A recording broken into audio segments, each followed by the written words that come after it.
Hello everyone, I'm Leon Bibb. Welcome to the Urban Cancer Project Special, a family's story. You're about to witness an incredible story of fear, faith, and fortitude. This story stems from a project to help reduce the large number of African Americans dying from cancer. For 9 months, producers met with residents of CMHA public housing estates to figure out what kinds of messages would be most effective in reaching the African American community. A theme that emerged was to follow one patient's case start to finish. What we uncovered was not the story of just one person, but a family story. For 17 years, Foster Dorough and Charlie Harris have been best friends and partners. The couple has 3 children. 49-year-old Foster was a business development representative for a large insurance company, and 41-year-old Charlie worked in customer service for a large corporation. But life for this family changed when Foster was diagnosed with cancer. For Foster, life then became a fight. It's a fight. And I'm still going to fight this. I'll fight this until, my last breath. I found out one thing with cancer, no color boundaries, no financial boundaries. It can hit anywhere, anytime. Foster's story began with a morning shave. He noticed a lump on the side of his neck, but it didn't hurt and he felt fine. 4 months later, Foster saw a specialist because the lump was still there. Then came the terrible news: throat cancer. What we're seeing here is a tonsil that's been replaced by tumor, and that's probably about the size of a shelled walnut. The tumor in Foster's tonsil eventually spread to a lymph node or gland in his neck and grew to the size of a plum. That's about the size of the tumor you see here. Anytime that somebody has a metastasis or spread of tumor to the lymph nodes, their survival drops by about 50%. My doctor, Dr. Stepnick, I respect his honesty. I respect him for being so honest with me up front. Because Foster's cancer was caught late, he needed radiation and chemotherapy at the same time. Over the next few months, Foster Dorough, a once burly, tough ex-Marine, would lose 125 pounds and be called up for the fight of his life.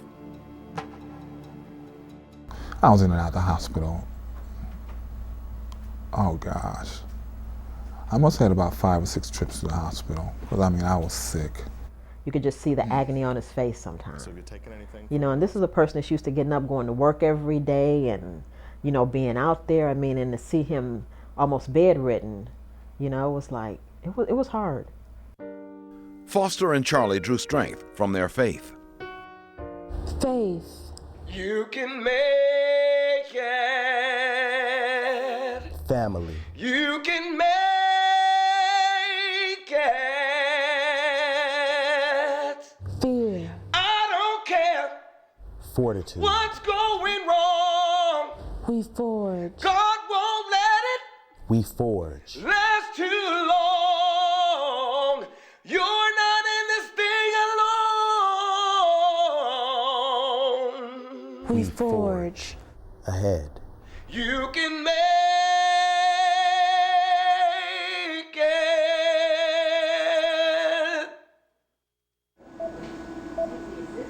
After intense chemotherapy and radiation, Foster then had surgery to remove part of his neck. He has an incision that sort of follows one of the skin creases in the neck. Well, let's take the staples out of you. One time. All right?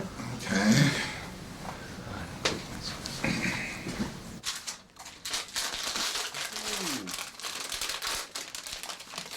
Ready? No. What you should feel are pinches. Like that. Oh. Wonderful. Does that hurt? No. Does that hurt? Didn't feel it. That's it. That's it, all of them? Wow. Okay. Better or worse than you expected?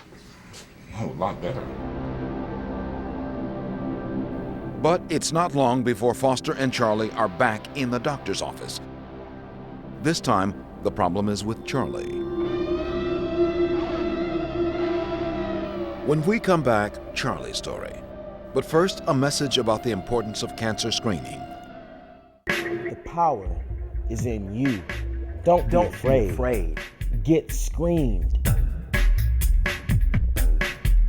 To get more information about cancer or a referral for screening, call 1-800-308-4248 to reach the SBC Ameritech Urban Cancer Hotline.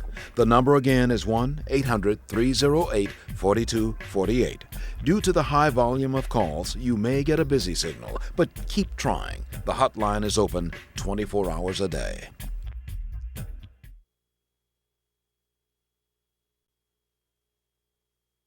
In documenting the experience of Foster and Charlie, we let our cameras roll through surgical and other medical procedures that most people do not get to see. We're about to take you through a 10-hour operation. Now, Charlie's story. Caring for Foster during cancer treatment, plus raising 3 children and working full-time, left Charlie Harris little time to worry about her own health. Finally, she pulled out the prescription for a mammogram that had been sitting in her purse for months. I said, let me go in and get this. I'm so glad that I did. After getting out of the hospital just hours ago, Foster is by Charlie's side to hear what doctors found on Charlie's mammogram. There are 2 areas on the mammogram that were both suspicious, and I want to talk about that because I could only field one. And what I did the other day was to just put that little skinny needle in, and what that tells me is simply what the cells are. It doesn't give me a lot of information, but it does tell me that what we're dealing with is a breast cancer. Foster got diagnosed with it.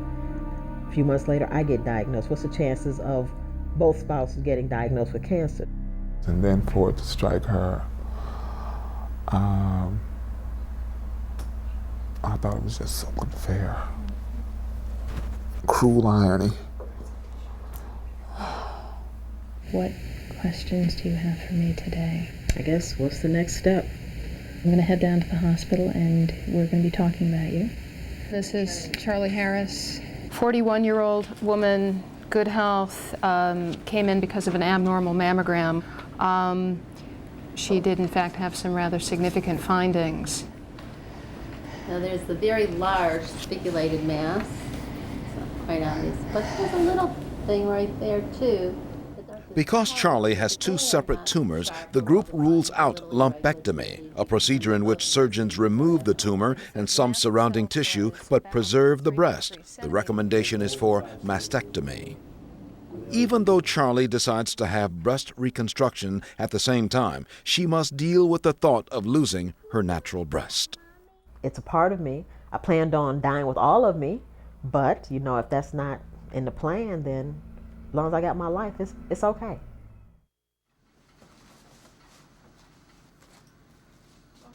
You know, the surgery is like, you know, that's in God's hands, so I'm not worried about it.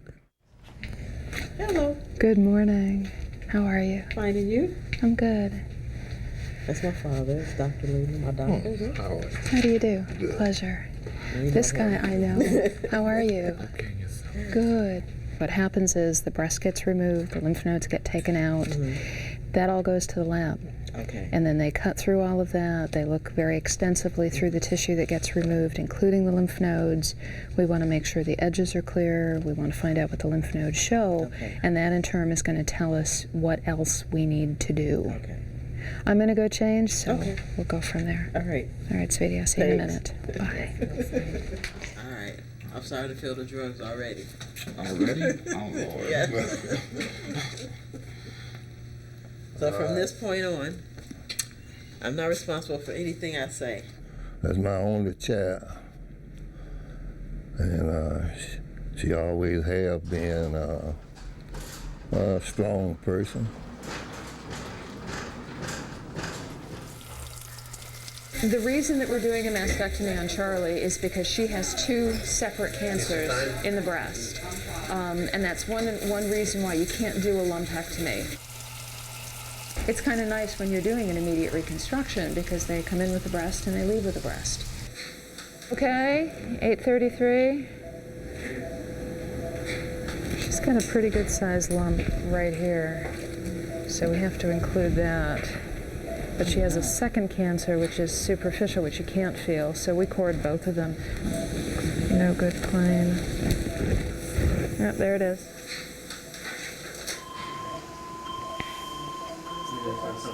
It's only been a little while, but I'm still very anxious. I want to know she's going to be all right. This is a modified radical mastectomy. We've limited the amount of skin that we've taken today. And Steve is going to be bringing up the abdominal tissue with skin, so it will replace what we've taken. As we're taking abdominal tissue from the tummy to bring up to the breast, to replace the breast tissue that's going to be removed by Dr. Leeming. Going very well. She has nice tissue. It's one of the advantages of operating on somebody that's young. Certainly has good tissue and good blood supply. All right, so the breast has been removed off the chest wall. I want to make sure that there's no tumor extending down to the chest. All of that looks fine. It's a good sign, absolutely. Yeah. You want to have nice normal tissue around it. I need to hand this off and get it weighed. That's the right breast tissue. It's gonna go down, we'll take by Dr. Leeming down to the lab. And the lymph nodes are going to tell us, is there cancer, is there not cancer? That will determine the stage, it will determine the additional treatment. She's got a pretty good sized lymph node right here. I don't know that you can see it, but I can feel it. I'm a little concerned that that node might have tumor in it. It's firm and it's white. There are 2 pathology reports in there, and what I want to do is when the breast goes down, I just want to make sure I talk to the pathologist. Hey. Hi. This is Dr. Rogers. He's our pathologist. This is a lady that has 2 separate primaries, which is what I wanted to show you. Okay. And they've stuck all the lymph nodes in here as well. Hello. Hello. She's doing fine. Oh, she is? She's doing fine. Let me come over here. My part of things went really well. Went just fine. Dr. Goldman started as we were underway, so I think he's going to finish up. What we try to do is create as large a breast as safely possible using the belly tissue, and then make it look natural.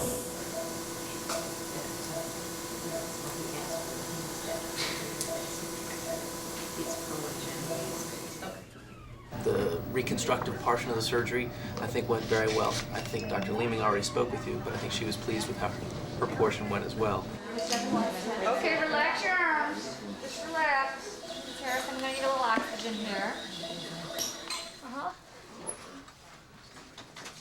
Charlie, can you squeeze my hand, sweetie? Give me, oh, good girl. You're all done. This is recovery room. We're just hooking you up to our monitors here. You're doing great.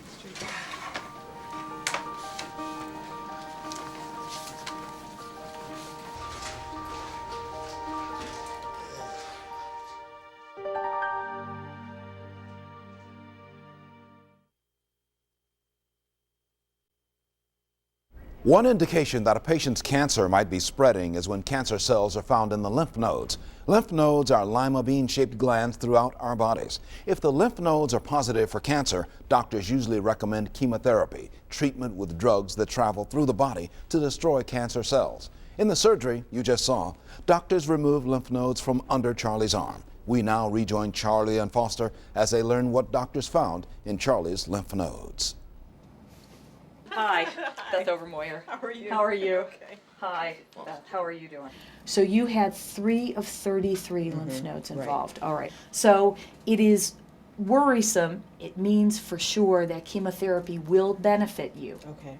The dose of chemotherapy that you will get is half of the total lifetime dose. Adriamycin cytoxine can cause some nausea, can cause some vomiting. Then, of course, adriamycin is the drug that causes the hair loss. What I recommend is that you choose the day that you lose your hair, because it'll happen somewhere between 2 to 6 weeks after the first treatment, and it'll either come out all at once or it'll come out little by little. Under the best of circumstances, having one individual in a family with cancer can be overwhelming. What you have is I'm in a situation that is incredibly difficult. You've got two partners that both have a serious malignancy. They're both getting treatment. Foster's family has now gone from living on 2 paychecks to trying to make it on 1 disability check. But in the midst of hardship, Foster has found peace, comfort, and help, free of charge, at the Gathering Place. What we are is a community-based resource center to provide people support and a safe, comforting place away from their medical care where they can come for support, for education, and to learn strategies to help them cope. We can get through this. We can handle this. Meditation sessions provide Foster with an escape. He is worried about Charlie, his children, and their future. Both of us perishing. That is my biggest fear. But hope and help sometimes come from unexpected places. Brought you some goodies. Oh, thank you, dear. Today, total strangers from a church 45 minutes away show up with bags of groceries and words of prayer. We just ask that you bring this family peace and blessing today, God, and that these groceries and some of these things, Lord, would just help them through this rough time. We have some grocery gift certificates as well as some cash to help you through this hard time. Bills to be paid. Thank you. Thank you.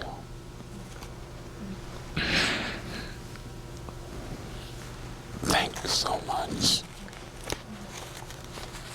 In the past, people have helped my family in ways when we've needed help similar to this, and it just feels really good. And the Lord just truly gives you a peace inside when you know that you're helping make a family get through hard times. We're praying for you. Thank you very much. I appreciate it. Bless you. You need to go get the clothes, guys. My family appreciates it as well, because there's a time when we need help. And it's good to know that there are people out there who care. We return to Charlie and Foster's story in a moment, but first we invite you to call our SBC Ameritech Urban Cancer Hotline at 800-308-4248. Once again, that number is 800-308-4248. When we first met Charlie and Foster, we asked them to share their thoughts on the importance of cancer screening. Here's what they had to say.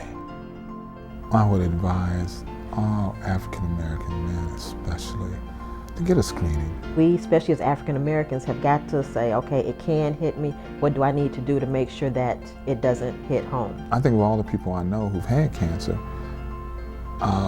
they didn't find out until it was so late.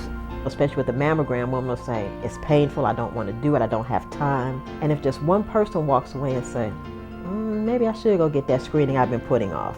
No, let me make that doctor's appointment. It'll be worth it. You know, I believe God puts us on this earth in order to help people. Mommy. Yes.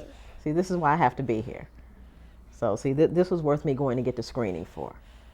Because this one here, like I said, nobody else is going to raise this little person here. If you want a referral for screening or more information about cancer, call 1-800-308-4248. The number again, 1-800-308-4248. If you get a busy signal, keep trying. The SBC Ameritech Urban Cancer Hotline is open 24 hours a day.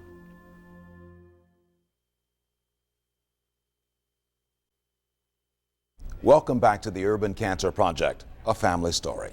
We want to remind you to call our Urban Cancer Hotline at 1-800-308-4248 if you have any questions about cancer. We bring our special to a close tonight with an update on Charlie and Foster and a tribute to help, hope, and miracles. Charlie Harris now has a new job in the radiology department of University Hospitals of Cleveland. While she's had problems with chemotherapy, Charlie is determined to try and beat cancer. In spite of everything, her spirit remains strong. Why did both of us have to get? I could understand one of us, but why? And I mean, I still don't know why, but I think it's strengthened us both. Charlie says the recent clothing and grocery donations did wonders for the entire family. It brought tears to my eyes. It was unbelievable. To just think that someone that doesn't know you could, you know, put forth that effort. It gives you, you know, hope that mankind is not totally lost. And also it makes you want to go out and do something for someone else. Foster now has regular checkups and CAT scans. Foster knows his cancer could come back. My fight is a daily fight. In fact, I say my fight is sometimes hour to hour, minute to minute, or moment to moment. But Foster remains at peace because he believes in miracles. That's the only thing that brought me through this. That is the big thing. My belief in Christ and my faith that he was going to deliver me from this, that's the only thing. You take care. Thank you. Bye. All right, bye-bye. See you. Bye-bye. Pray for you. Okay, thanks. I'll do likewise. Continue to be miracles. I received my miracle today. I receive my miracle, Lord, today. I am trusting in God's word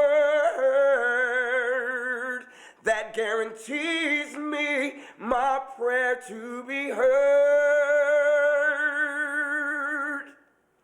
I expect a miracle today.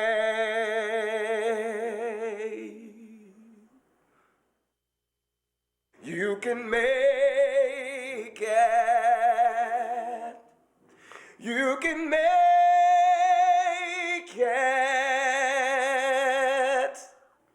I don't care what's going wrong. God won't let it last too